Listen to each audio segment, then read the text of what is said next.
The next item is number 4, an application for a certificate of appropriateness in the Borough of Brooklyn, docket number 19-6243, 311 Vanderbilt Avenue in the Clinton Hill Historic District, block 1929, lot 10, an empty lot located behind 312 Clinton Avenue, a Northern Renaissance Revival style row house designed by S.F. Evelet and built in 1885. The application is to construct a new building.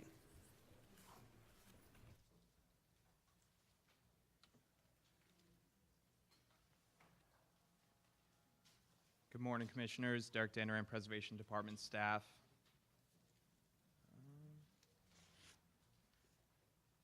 The remote's not working.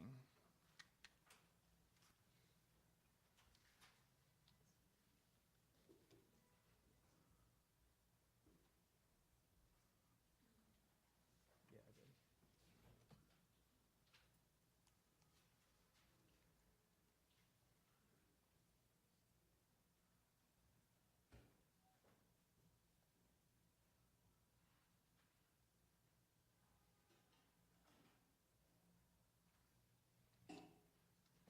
There we are. Sorry about that. This property is located in the Clinton Hill Historic District on the west side of Vanderbilt Avenue between DeKalb and Lambertville Avenue.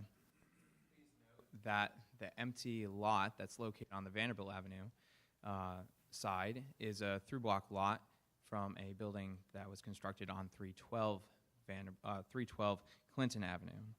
And the proposal before you is to construct a 3-story building with a setback top floor. And the architect is here to present this application. Thank you.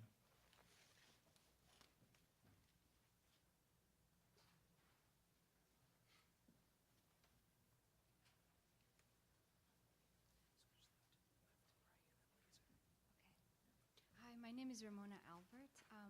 I'm here to present the application for 311 Vanderbilt. Can you hear me? Is it? Oh, I'm sorry. My name is Ramona Albert. I'm here to present the application for 311 Vanderbilt Avenue. So, as Derek mentioned it before, the lot is actually located in the historic district of Clinton Hill on Vanderbilt Avenue that actually runs between Clinton Hill and Fort Greene. And as we know, historically, Vanderbilt Avenue has kind of been a transportation artery. Is it that bad? It's better now? Okay, it's been a major transportation artery between the Navy Yard, the highway, and then the Prospect Park itself. Today, it's actually a bus route that runs a lot of buses through. As you can see here, the site is located. It's shown with the orange. It is right on Vanderbilt Avenue. And historically, one of the interesting things about the street is that it's very varied. It has a very varied architectural character because of the major route that has been. And as noted in the LPC Historic District description, in Clinton Hill, most of the mansions were located on Clinton Avenue, and the carriage houses were located on Vanderbilt Avenue that were corresponding to the townhouses on Clinton Avenue. So Clinton Avenue is a wider street with most of the townhouses, and the carriage houses are in the back on Vanderbilt Avenue. So this through lot is actually located between DeKalb Avenue and Lafayette Avenue, which contains about 3 carriage houses. And as described in the area, the corner of the street right on Lafayette Avenue and Vanderbilt Avenue has the Queen of All Saints Church. Lower a little bit from the site is 327 Vanderbilt Avenue, which is a carriage house. Then lower again, it's 329 Vanderbilt Avenue. And in the same vicinity, you can see some other carriage houses at 407 Vanderbilt Avenue, which is this one, and the 2 kind of sister carriage houses at 461 and 457 Vanderbilt Avenue. There's also some different buildings, the one designed by David J. up a little higher, closer to the Navy Yard. So if you zoom in onto the site, one notices on the west side of the block, the Queen of All Saints Church, and then a series of buildings of different heights, ranging from a little coffee shop here and a series of townhouses with different kind of historical characteristics. On the west side, on the east side of the block, our side is actually here. It's at 311. The left side of the block running towards DeKalb Avenue has a series of homes, again, of different heights, many of them 4 stories tall. Actually, these are like 5 stories tall. And then another building here, and then carriage houses, the row of carriage houses here, which are quite varied, and a lot of them are actually getting a little bit of a facelift, so to speak. So this one is another taller residential building here. As I mentioned before, the lot is a through lot. It's one of the very few remaining through lots in the area, as we understand. And it has a townhouse here on Clinton Avenue and an empty parking lot on the Vanderbilt side right now. So, and through history, it's actually been, this is a map from 1938 showing the lot, a map of 1977 showing the lot. So just getting into the site a little bit more to give you an understanding of what there is now. The townhouse was built in 1890s. It's actually a 4-story house. This is the front view right now, as it is in the present. This is a rear view of the rear garden and the rear facade in 1950 circa, and this is a rear view of the garden today. So you can see there's quite a bit of, it's been preserved historically quite a bit. And the house itself is very beautiful. It's very historically kind of rich, which is beautiful. So, and then on the other side, we're actually here, the house is here, and now going on to the other side of the street where the empty lot is. So we're looking at this location here. It's currently a parking spot. This is an image looking at the spot from inside the garden, from across the other building. This is an image looking at it today, as it is, and looking at it from a little bit from the Lafayette Avenue side, with the Union Hall on the left, and then the townhouses on the right. This is an image, a historical image of the lot. So what we did with our design, because we're in a block situated within a lot of the carriage houses, and we do have a garage, and we have this kind of hybrid condition of the kind of newer typology of the carriage, which is a car, and the actual row of carriage houses, but also understanding that we're kind of in a mixed lot with many different buildings. We looked specifically at the carriage house geometry because we thought it was very interesting in the sense that it was a little bit more telling of the typology of the building itself, of what there is on the bottom. So we noticed that a lot of these homes have kind of an arched area. I'm trying to point, but I don't think it's working. So they have an arched area. One of the taller carriage houses built in 1950 at 457 Vanderbilt, and then another one on our block built in 1930 at 327 Vanderbilt. So we actually took the geometry, for the front facade, we took the geometry of these carriage houses and kind of took elements of the arch, the arched window element that actually sits on top of the garage with the kind of central facade area and the door to the left. So this is the drawing of the front facade as we can see it right now, looking at, I can't really point to it, I apologize. Looking at the building with the setback in the back. So this is the arch with the garage door on the bottom with an open window area and the door, the entry door to the left. As it's integrated in the block, you can see an image of the actual building superimposed. So the lot is right here. This empty lot is actually a parking spot that corresponds to this building here. So this is a new kindergarten that will be using this parking spot. So there will be, for now, an empty space here and then this kindergarten. This is an image looking from the street, going from DeKalb Avenue, going on to Lafayette Avenue. And one of the things that we're tried to do is that in the front height to kind of match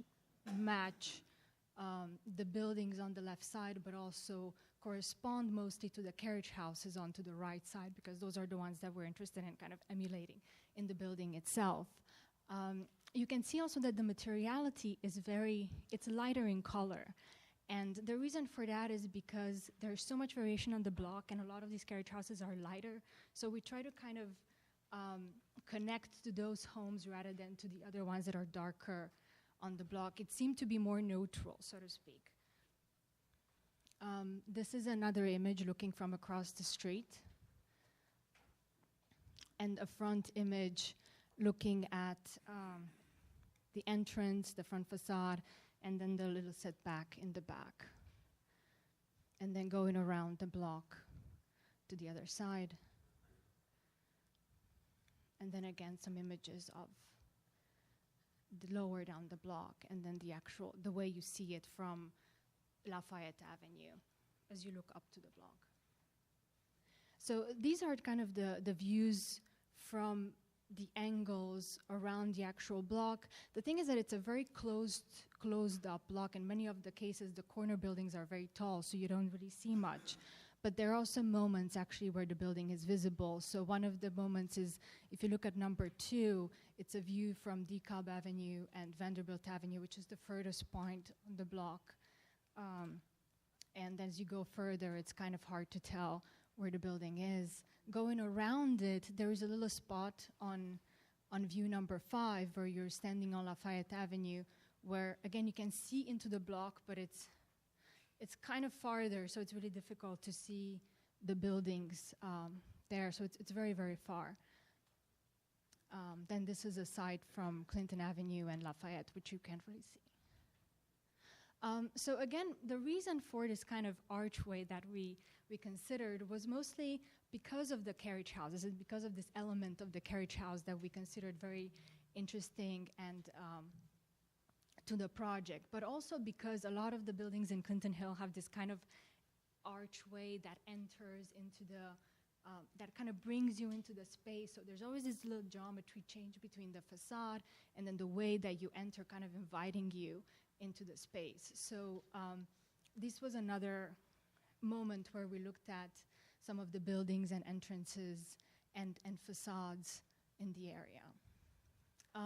Again, for the coloring and for the material, for the exterior material, we looked at a precast panel to kind of match a yellow, off yellow travertinish look to go in between these, the color of these adjacent buildings, the confectioner's Union Hall, and then the carriage houses next door, which are an off-white color, not clear what it actually is.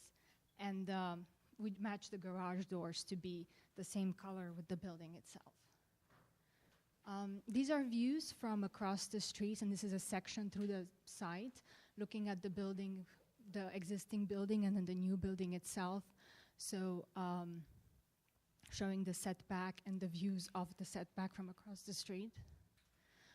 This is a view of the rear.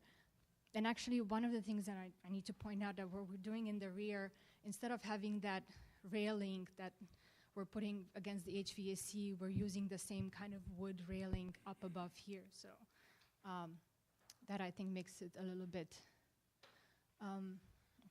more interesting. So the materiality in the back is quite different because we're looking at almost an open facade, but we're closing it in with these wood railing balconies to kind of offer some privacy.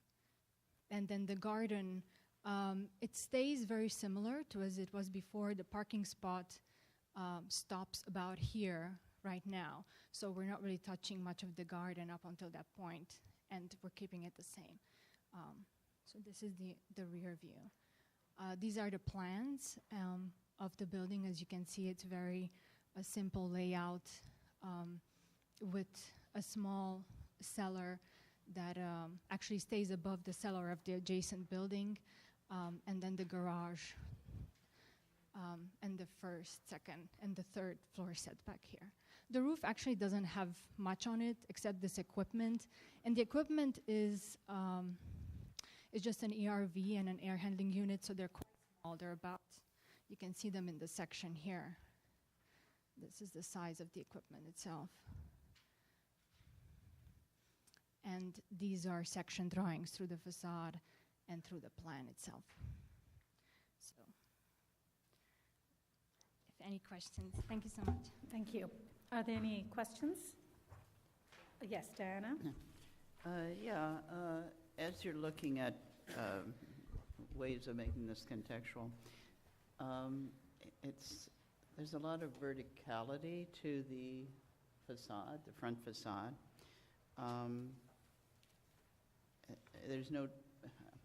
Most of the buildings will have some kind of termination, either cornice or horizontal detailing at the top. And I'm wondering, how you see this rather vertical expression fitting in contextually, and I think that's my main actual question at the moment. Yeah. So actually, that's a If you can speak into the microphone, please. Yeah, Thank you. that's actually an interesting question, because the way we looked at this change in geometry here is to kind of emulate the idea of a cornice, and so yeah, we're looking at that as a termination, because a lot of buildings have a cornice, but short of us kind of copying an existing cornice, we try to do kind of interpretation of what that cornice is, and behind it there's actually a railing. It's the same strategy. It's a tiny railing, so it is emulating the idea of the cornice, kind of, to answer your question. Yes, Kim? My question is really about materiality. I understand you want to relate to the lighter buildings to the right, but why, it's almost like it's stone, and all of the other buildings are utilitarian and brick, most brownstone, and it just, why is that contextual? That seems more normal than the townhouses that are already there. Yeah, it's actually a precast system, which is a little bit more, I guess in our mind, it was less kind of, it was a simpler, more, more of a modern, simpler possibility than actually doing brick. But I do see your point, yes. What's interesting about this material, I have to mention, is that it's the one on the table there. It's actually a precast panel of a mix of concrete, and it can be done in any color, in any form, in any dimension possible, and it can be used to emulate similarly a lot of different materials. This one, the sample there, is a sample that they made to kind of try to emulate the idea of this stone-like quality, but truly it's very versatile. So that's why we like this material, because it's very easy to work with and it's very versatile, and it can be, you give them a RAL number and then they give you the color itself. So, but I understand what you're saying. Yes, yes. Okay, other questions? All right, we can probably have questions afterwards. We'll take testimony. First speaker is Kelly Carroll.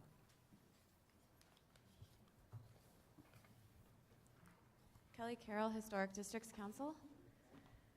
HDC does not find the proposed building to be an appropriate addition to the Vanderbilt Avenue corridor or the Clinton Hill Historic District.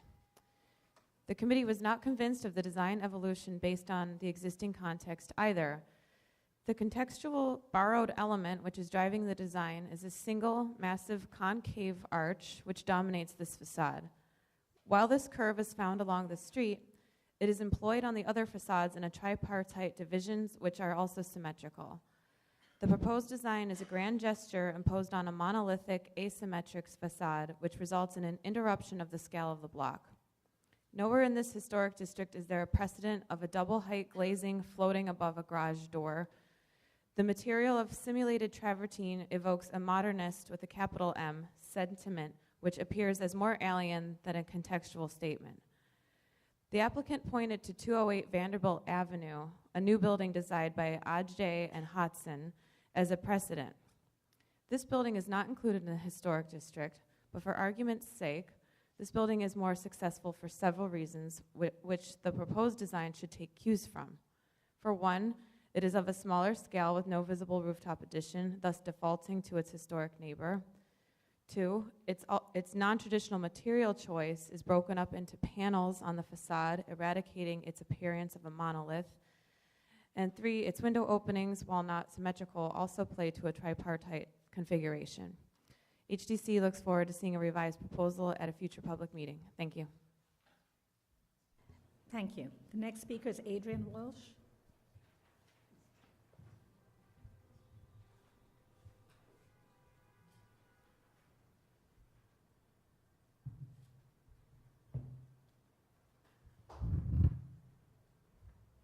Good morning, ladies and gentlemen.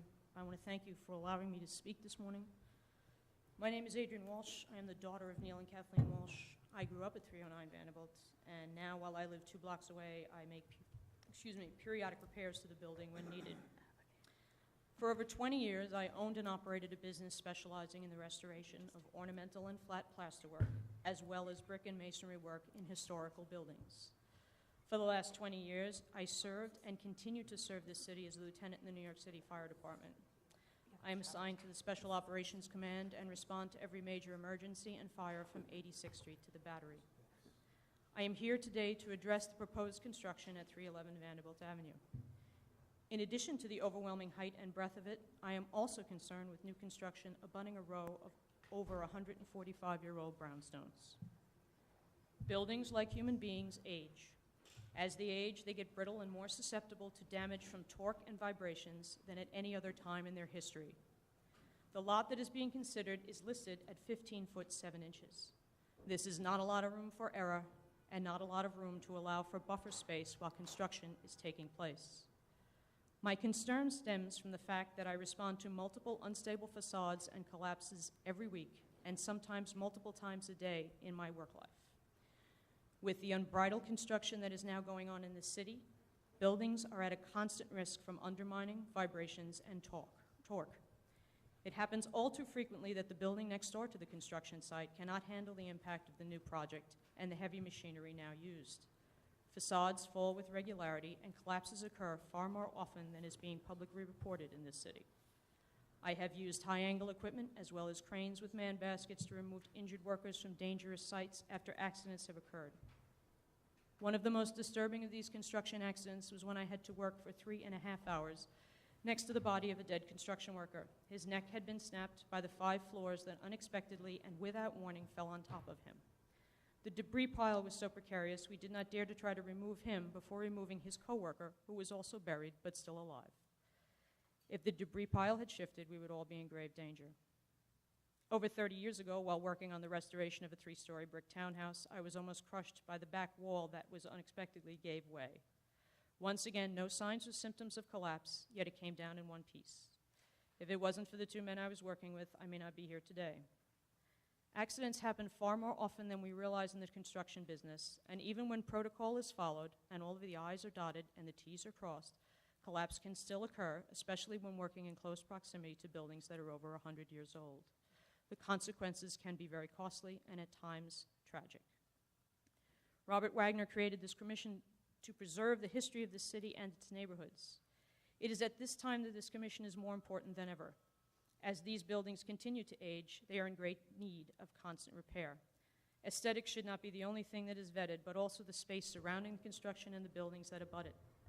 The exterior wall of 309 Vanderbilt is in need of constant pointing and maintenance to maintain structural ability. If a freestanding house is to be built next door, how is access going to be attained to repair the masonry and brickwork? I'm sorry, Yep. your time is up. Okay. So if you can conclude, just Then- conclude very quickly. Thank you. Okay. All right, thank you. The next speaker is Neil Walsh.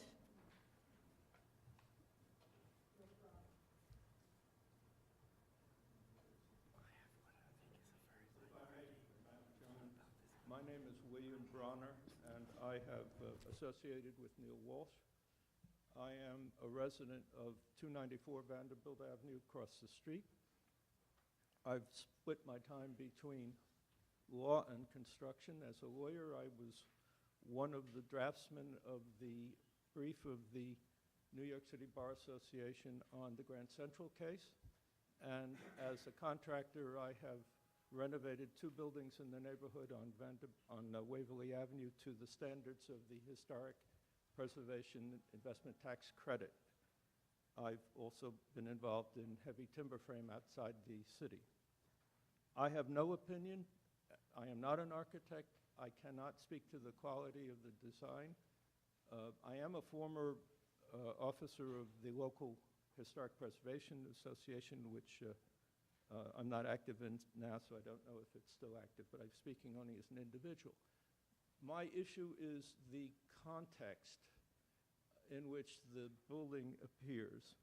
The structures to the right are carriage houses, and they're all vaguely Italianate. They have what you might call a Palladian facade with a large central window and smaller side windows. Some of them have mullions or muntins with a Gothic curve, and they have a mass that is broken up with a lot of horizontal lines. They're all in brick, and I contrast that with this building, which is scaled entirely differently, which has a different appearance in terms of the materials of construction, and which is asymmetrical instead of symmetrical, and in a number of fairly obvious ways, contrasts rather than complements the neighborhood. The neighborhood is uniquely coherent. It has nothing remotely resembling this. There are some 3-story carriage houses in the greater area, but not on this block. There is one modern building on Vanderbilt, but it is not landmarked and could not have been constructed, I don't think, if it had been in a landmarked area. The parapet doesn't show in the picture. I think the parapet is observable from the street, but the applicant has shown street views, and they will determine. I think, I'm not certain, an application for a parapet extension at 327 Vanderbilt was initiated and failed, but the commission will know better than I on that. I'm sorry, the time that's been allotted. Thank you. Thank you. The next speaker is Kathleen Walsh.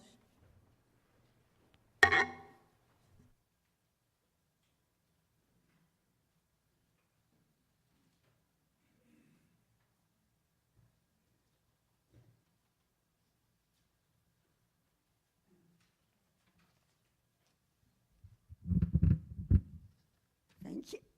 Pardon me. Thank you, ladies and gentlemen of the Commission, for allowing me to speak. My name is Kathleen Walsh. I have lived in this community all of my life. As a matter of fact, the roots of our family engaged in this community in the 1890s, and we have had a visual living presence in the community since that time. So we're over 100 years in the neighborhood and still there, including our children. So it is very dear to me, and it means a great deal to preserve it as best we can. I would like to take just a moment to complete my daughter's remarks before I end my own. She says she does find it odd that this property was being purchased. There were 2 other empty lots, far larger and available, only 3 or 4 blocks away. We don't understand why this last bit of open space needs to be cemented over and built upon. This commission was founded to preserve Victorian Brooklyn, and you have done a lovely job of it. We fought for it, and we were so happy when it came in. Please preserve our neighborhood. The last little 15-foot piece of open space is going to have a redundant house on it. They have a house on Clinton. They have a wonderful exit on Vanderbilt for their car, and they're sticking another house in the middle with decks on the back which preclude our privacy, with a possible elevator inside which speaks to a deeper excavation. I'm sorry to say that unbeknownst to us, they were drilling and pile driving, testing ground level. And when I came out to address it, I was smiled at and told that it was for geothermal. So I cannot quite trust what I hear. But I do know that that day my wall shook and I felt the vibration in my chest. This is not a good thing, not at all. It's a lovely block and a lovely space, and we very much want to preserve what's left of our beautiful neighborhood. We have fought long and hard to keep it there. Please, don't let it disappear over a redundant house with back decks that will look into our living room and our bedrooms. I do not care for the facade. I do not care for the design. That's my house right next door to it. And you can see the jarring effect of those juxtapositions. The third house down was identical, but right after the war, they were given priority to put on a top floor to accommodate the return of many of the World War II, many of the soldiers who needed living space. That's why that one juts up an extra floor. So please, please, I beg of you, preserve our neighborhood. Preserve what's left of Brownstone, Brooklyn, and beautiful Clinton Hill. Thank you very much for your time. Thank you. The next speaker is Christopher Belt.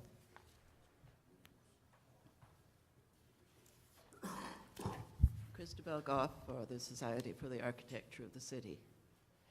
311 is an empty space at the moment next door to Brownstones. The block still looks like Brooklyn. It will look less so if the proposed structure is inserted, especially without revision.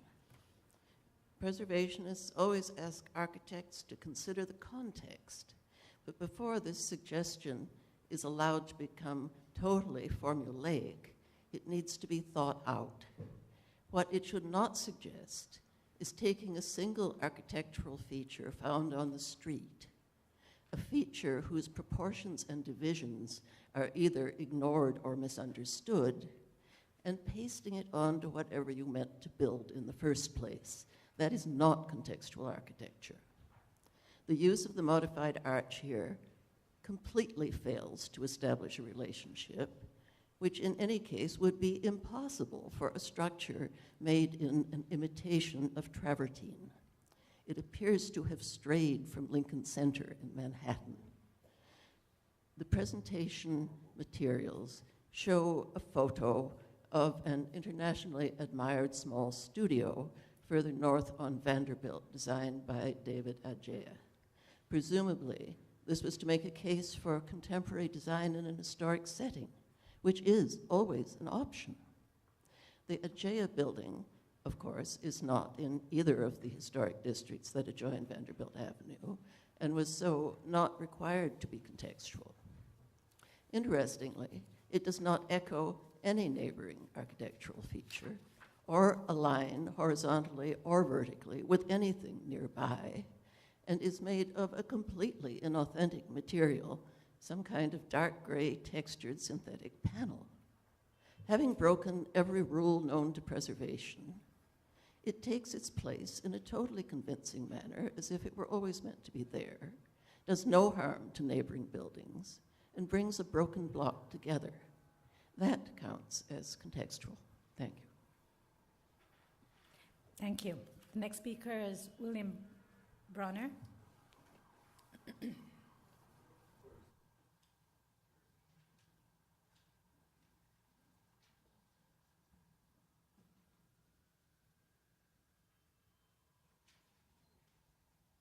I'm not Mr. Bronner. He stole my place, so I'm Neil Walsh, Kathleen's husband and co-owner of 309 Vanderbilt Avenue. Okay. I just like to re-stress one factor that is very important to me, and that is how our structure's integrity of a 130-year-old home will be maintained when under excavational stress. In a conference with our Brownstone Insurance Company. I explained the situation, and he took a half hour to get back to me, and his first words were, "You need an attorney." And he said, "You have the distinct possibility of experiencing an imminent collapse." So that got my attention, obviously. In this regard, we are dark as to the architect's experience in building erection and in excavational work, as well as we do not know who the contractors will be at this point. And I think these factors should be considered while the project is still under review. Were the tragedy I just mentioned happen, Kathleen and I, near octogenarians, will be penniless and homeless. Thank you. Thank you. Are there any more speakers on this item? There are no more speakers. Community Board 2 Brooklyn recommends disapproval, and the Land Use or the Historic District Committee believes that the proposed building diverges too far from its reported design inspiration. Carriage houses on the block and elsewhere in the historic district, many of which have arches at the door and window openings. Okay, do you want to respond to any of those comments that we received? Okay. Yes, please. Yeah, hi, I'm Adrian Deveni, I'm the owner. I just wanted to point out that obviously what we have here is a family that lives next door, and they're very concerned with the disruption. What I wanted to answer in response is that we've hired professional engineering firms, Eckersley O'Callaghan, who have thoroughly vetted the construction projects and will take every measure possible to ensure and safeguard the structural safety of the building next door and all the other buildings. I also want to mention that there is support among our neighbors for the project. We have a letter from the Block Association, which is signed by the president of the Block Association, which is in favor of the project and of design as well. I will submit it to the commission afterwards. So what we have here is a group of neighbors that simply do not want the disruption. In fact, when we had to examine the soil, they were extremely aggressive and verbally threatening towards our 6-month pregnant architect, and essentially verbally threatened to essentially intimidate her. And what we see here is this action by both the couple and their daughter and their son who come here to quote unquote express concern. But the structural integrity of the next door neighbor is very much of a concern to us. We have designed it so as not to go below their settled level, so that it doesn't require underpinning. And our professional architects, Eckersley O'Callaghan, which is a very reputable firm, is very much aware that we have to safeguard the structural integrity. So really, these are non-issues. Okay, thank you. Do we have other questions for, yes? Has your structural engineer investigated the house next door so that he's aware of structural integrity there? Well,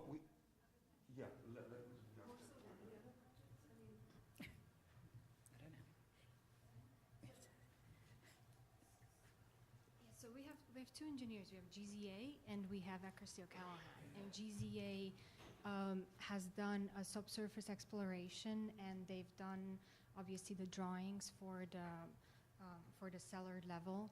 And again, we try to contact the Walshes to kind of show them that what our outcome is, what the drawings were, but they sent us back a certified letter. So so we have everything available that we can send to them, all the drawings for the kind of foundational. But again, we're not going below anybody's building, because this was one of our concern from the beginning, actually being as careful as we can. So GZA is the engineer of the soil, of the cellar, and then Eckersley O'Callaghan is the structural engineer. Okay. Thank you. Are there any other questions? I'm sorry, we're not taking questions from the audience right now. All right. If there are no other questions, we can close the hearing. All right, comments? Just, I have a few issues, but I think the principal issue I have is with the material being used for the facade of the building. I don't think travertine, faux travertine, has a place in this at this particular location. I don't think it does anything to enhance the district, and you know, I'm not a slave to context, but this is so far out of context. The design I don't necessarily have a lot of issues with. It's the material of the facade. Other comments? Yes, Adi. So I think it's safe to say that this is not contextual in the way we would typically require, deem appropriate. So, which is to say, it doesn't derive or match the townhouses next door. And frankly, even though it might be inspired by the garages down the block, it doesn't look or really refer to those garages. What's interesting to me about this project, though, is that it does make one important reference, and that's to this very unusual condition, which is this through-block lot. And I think it does that in a really interesting way, in that it allows you a reading. I mean, if you imagine when those doors are open, the garage door pieces are open, the whole through block, in a sense, becomes exposed. I mean, you read the entire vertical shaft, and it's so special and unusual. And for the building to be able to actually frame that, to allow you to see it, to know it when you otherwise wouldn't, I think is a really interesting contribution. So for that reason, and maybe that reason alone, even though I actually think that the thing itself has tremendous kind of sculptural quality that is dignified and doesn't kind of point to itself in other ways and against the calm of the place. I think it's appropriate, and I think it makes a contribution. Okay. Other comments? Fred, want to go in?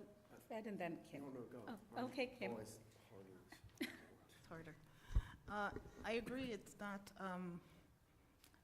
not exactly the same language as the existing townhouses or the carriage houses, but it's very sympathetic in with the arch and the idea of the portal.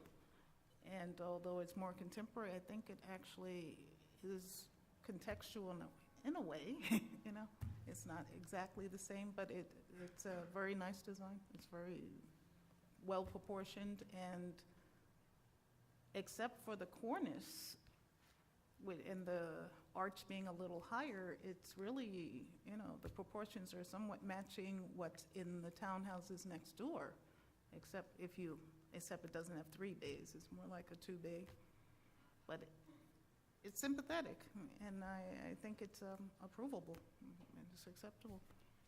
Okay, Fred? There we go. Okay. So I think this is a shocking proposal, and I think it's an appropriate proposal. So let me explain myself here, because I thought I would be a minority of one, but maybe there are 2 or 3 of us, or maybe more, who knows. You know, let me step back a minute and just talk about contextualism and the appropriateness of new buildings in historic districts. And I want to cite 2 examples. I've long been a fan of Society Hill, Philadelphia, which has been a historic district for as long as anything in New York, I think. And consistently, they've encouraged modern infill buildings, which I have admired for I don't know how long, my entire career, and sort of wondered why we didn't have more of those in New York.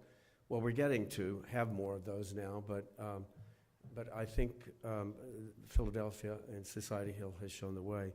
I also want to cite a series of houses designed right before the Landmarks Commission was established in New York, in Brooklyn Heights on Willow Place.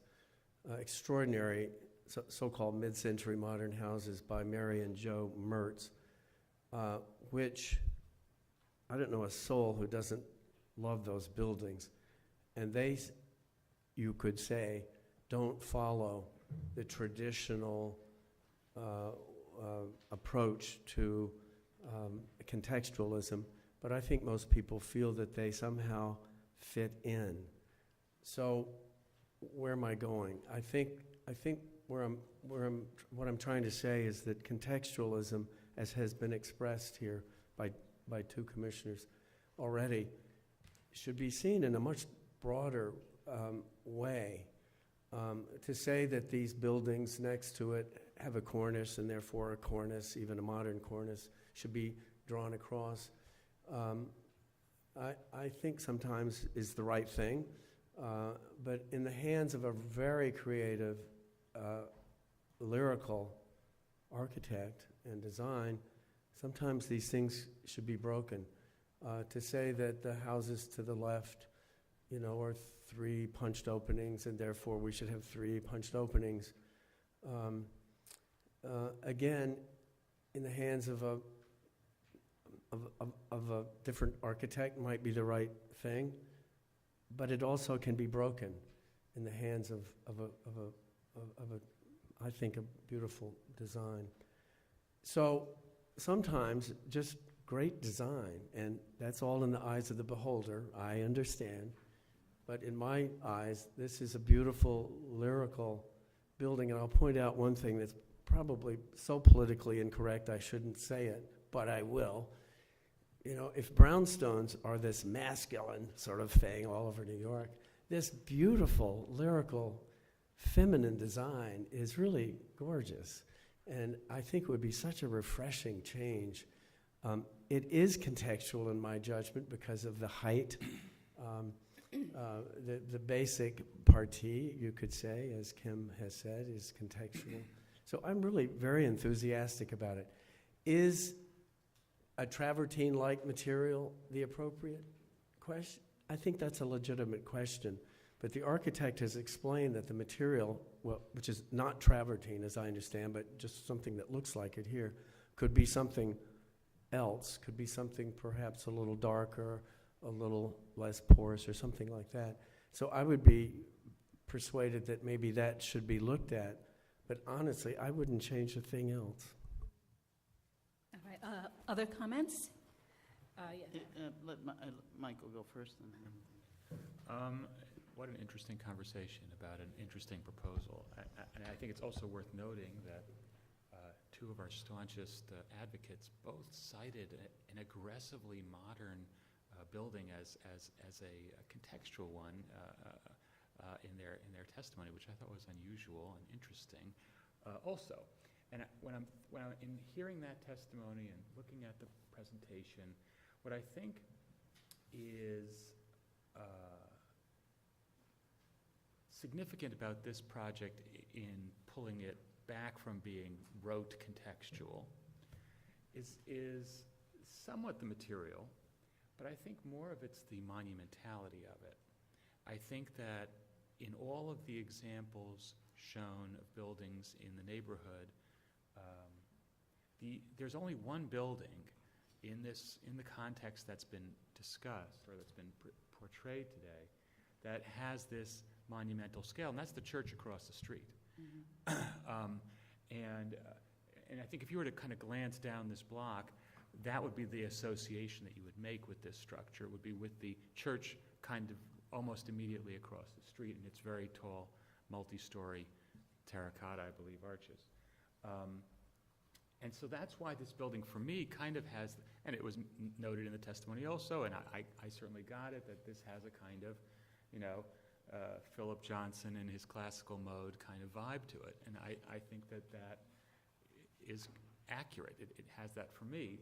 And that also bespeaks a kind of monumentality that perhaps feels inappropriate to a residence on a residential block.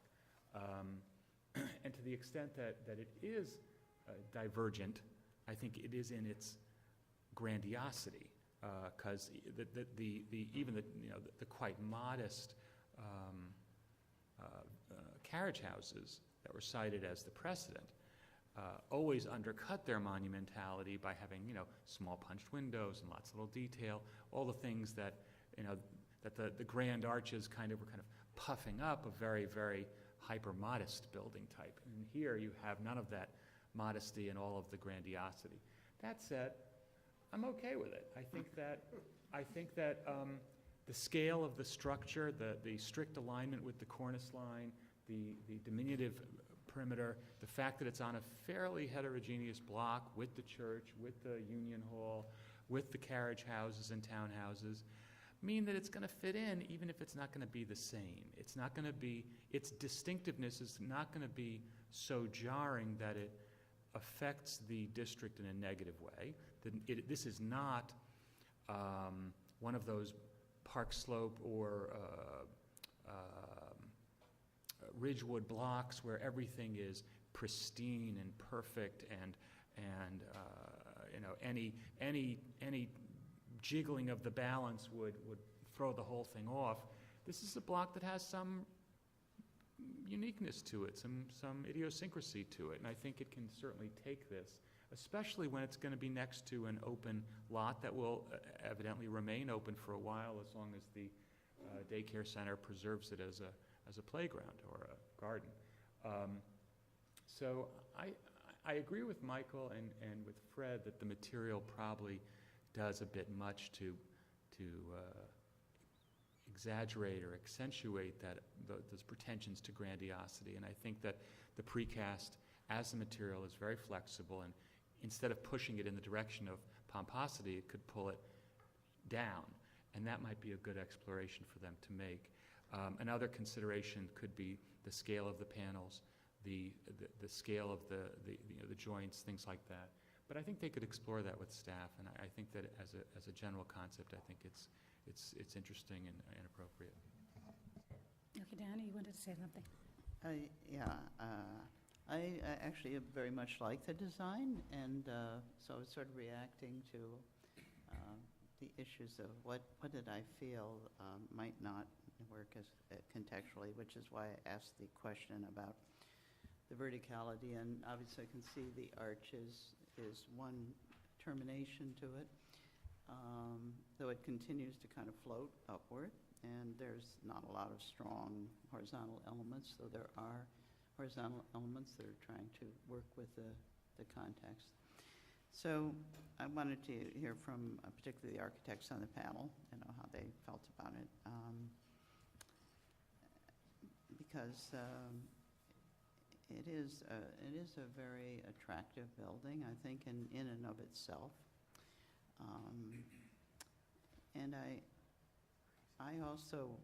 started thinking about the church actually myself, because to me it's almost got a church-like vocabulary with the stone and the travertine and the expression. So it kind of does have a little echo of the across the street, I suppose. Anyway, I think that I agree with some of the other members of the commission that the materiality might help to bring it a little bit more into a contextual frame. And I wanted to just comment, nobody's commented on the back. I think the rear is very successful. I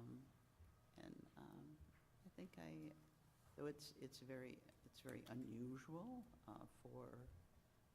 we have approved other modern buildings, and I think that the attempt to develop this sort of modern expression of a carriage house is very interesting, and I think I can approve it with the suggested modifications. Jeannie? I guess I'm going to be the lone dissenter on this. This is a very interesting block, and it is a quirky block. I've been up and down it a lot of times, and I kind of like the way it has evolved. And as the carriage houses have been renovated, it's still, the street has managed to retain its character.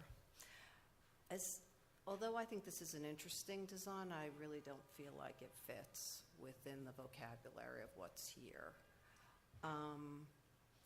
I thought that Michael's comment about, the reference to it seeming, looking, or speaking to the architecture of the church is something that resonated with me, because my feeling is it has a bit of an institutional look about it. And that was one of the problems that we had with 615 Eastern Parkway. And we both from a materiality standpoint and also in terms of the design. And this speaks to me in the same way, especially when I look at the windows. It has a very church-like feel to me. So I'm not feeling, I feel like I appreciate the architects wanting to speak to the arches that exist, but to me, I think it's a bit overstated, even though, because the material is light, you could say it's understated, but that's not how I read it. I also think the windows themselves are windows that don't have a residential look about them. I don't like the way it hits the street in terms of the garage. And I also believe that I agree, I do feel another material should be explored in addition. And I feel like it would be great if that addition on the top were set back more, especially on a street that is so low, except for the church. It sticks out to me like a sore thumb, and I don't know how the other commissioners feel about it, but. Well, you won't be alone. And to be brief, I think it's a beautiful building, and my concern is about whether I think it's appropriate for it to be placed where it is. I think one of the pieces of testimony commented that it references Lincoln Center, which I agree with. It does actually reference Lincoln Center, and I don't think Lincoln Center belongs on this block. So I think the design is terrific, but not here. Okay. Other comments? All right. I just want to say a few things. I think the building is very contextual, and I think that, at least for me, I think the shape and form and massing of a building tells you a lot about it, and also is very important to its context. So that's one thing. I think the other aspect, which I personally like, is really drawing from the carriage houses. I think it tells you about the site itself. I think it speaks to the block. And I think that the fact that it's not literal makes it its own sort of contemporary expression. So it's not symmetrical, and I don't think it necessarily needs to be symmetrical. It's not literally the same, but it's evocative. And I think that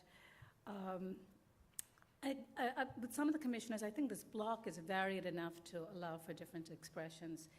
I also think it allows for different palette and different material. And so there are many aspects to this design that makes it, in my mind, appropriate. I also think it's a subtle design, and I know choice of words were monumentality and grandiose. I actually don't necessarily agree that those are the gestures of this building. It's a small building. It has a presence. I don't think it's far-reaching and egotistical and trying to be necessarily like the cathedral or the church at the corner. So, one can sort of tweak the details of it, but I actually think even as it is right now, is appropriate because in its framework, it to me meets all the ideas of appropriateness. So I think there are many commissioners who can support this. So I just want to, I understand that Jeannie, you're not there, and neither is John. And I think the rest are there except the issue of material. And, I think I'm just more open-minded to different materials in districts, but I know some of the commissioners commented on that. And I think, Michael, you suggest that could still be explored with staff in terms of, I'm not even sure I want to say it, but is it to break it down to make it feel less monumental? And both the Michaels had commented on that. My only concern was essentially that it looks like faux travertine. I think if it's darker, if it actually, I don't think it needs to match the stucco on the brownstone next door, but I think it would take it far from the pomposity of the Getty Institute, for example, if we took it from travertine to something that's more like a sandstone. Okay, and I see nods also from the owners. So I think we can, yes. Can I just make a comment about, you used the word tweaking details, and I just want to comment on that, because I think the material change that we're suggesting here, I don't view that as tweaking details. That's true. And, but sometimes I think, well, many times I think the actions of this commission make buildings better. When we ask them to come back, the architect come back, and they usually say, I think with sincerity, but you never know for sure, that, wow, you really helped me. The design I'm showing now is better because of your comments last time, et cetera, et cetera. But sometimes particularly when you have a striking and unusual design like this is, I think it's dangerous for the commission to get involved too much in the details. When you have an accomplished architect creating something that's unusual and different, I think it's, and I'm not speaking right now to this, but just generally, we should back out of the way and let that accomplished architect create, unless it's completely, at odds with the understanding of appropriateness. So that's a general comment. It's not a comment on what we're asking to do today, but I just think it's an important thing to remember, that sometimes little tweakings can be dangerous, but sometimes they're very important as well.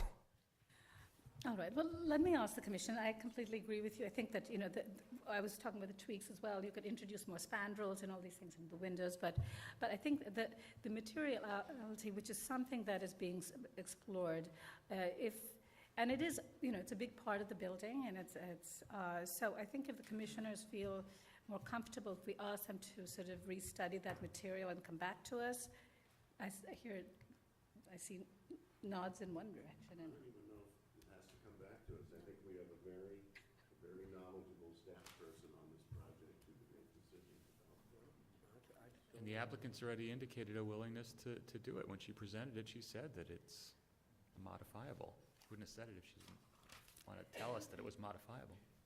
That is right. If the commissioners feel comfortable with that, then we can recommend that. Okay. Yes. Does nobody have a problem with the top of the building? The addition on the top? Commissioners? Okay. Okay. Kim, do you want to read that? Are we making any changes? Color and material. Yes, color material.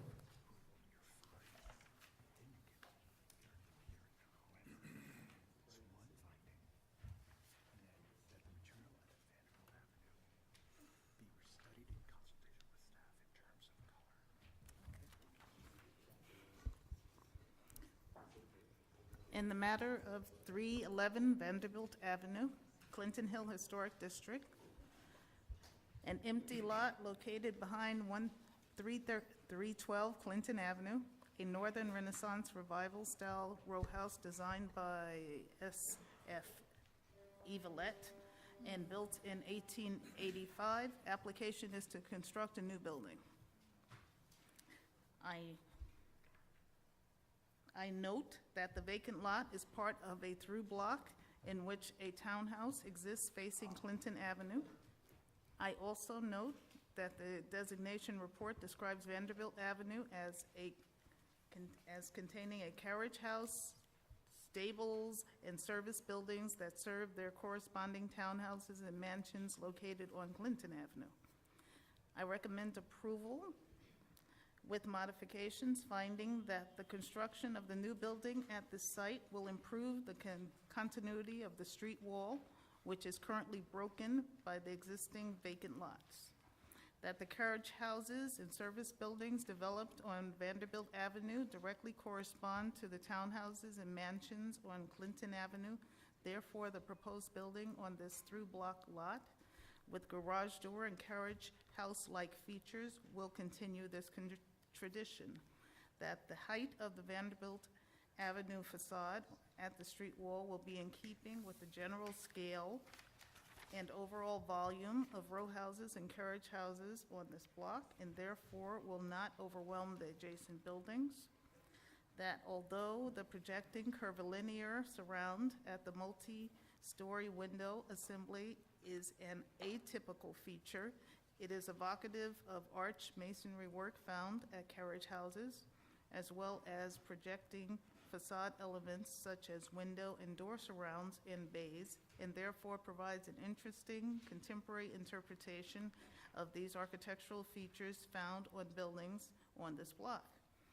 That the proposed cladding material featuring formed cast stone panels will recall the variety of brick and stone masonry that is historically used on carriage houses and row houses on this block, while contributing to the contemporary design of the building.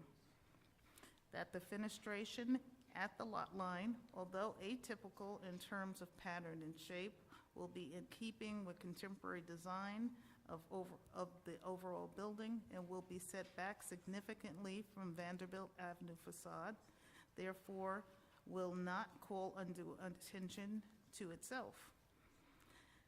That the partially visible setback top floor featuring sliding glass doors, fixed window assemblies, and metal railings will read as a secondary volume that helps to break down the scale of the building.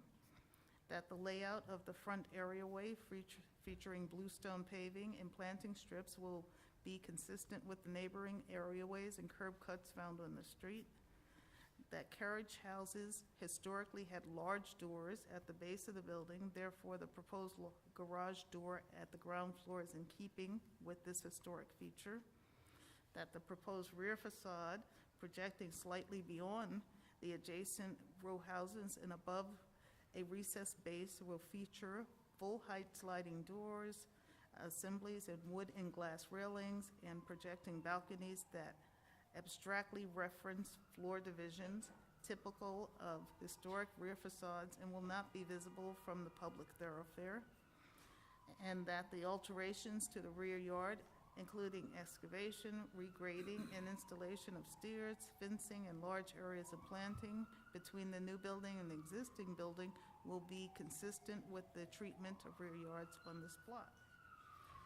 However, I find that the finish and texture of the proposed form cast stone panels on the Vanderbilt Avenue facade and the secondary north facade has an institutional character that is inconsistent with the types of brick and stone used on carriage houses and row houses on this block. Therefore, I recommend that the material at the Vanderbilt Avenue be restudied in consultation with staff in terms of its color, texture, and finish. All in favor? Aye. Any opposed? Aye. Okay, so 2. Okay. The application's approved.